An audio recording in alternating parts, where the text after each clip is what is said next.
Təkcə səni düşünürəm, kədərdəyəm, Tanrıdan diləyirəm.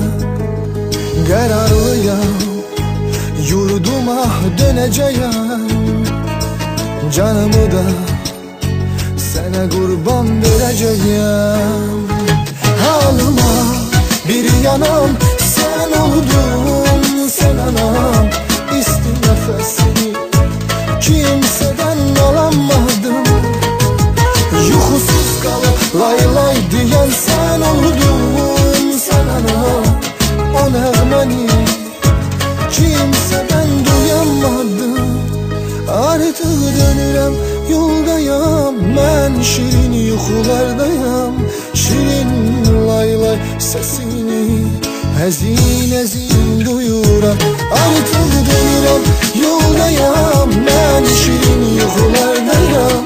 Şirin lay lay sesini həzin həzin duyuram.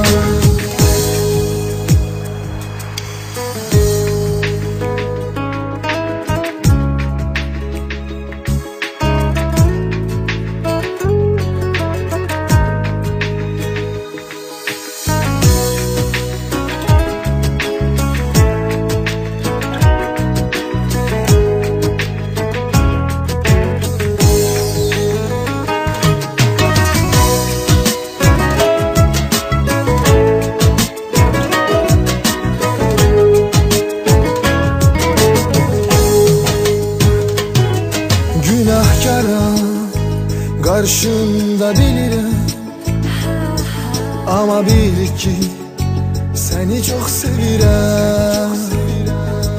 Günahımı karşında yuyacağım, yüreğimi bugün sana açacağım.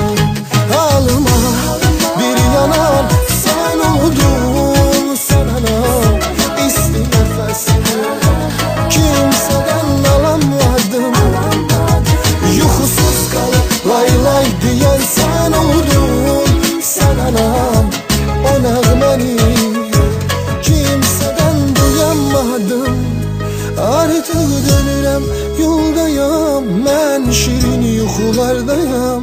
Şirin lay lay sesini həzin həzin duyuram. Artıq dönürəm, yoldayam, mən şirin yuxulardayam. Şirin lay lay sesini həzin həzin duyuram. Bağışla anam, beni bağışla. Peki Allah xatirinə bağışla. Bağışla anam, beni bağışla. Tek Allah xatirinə bağışla.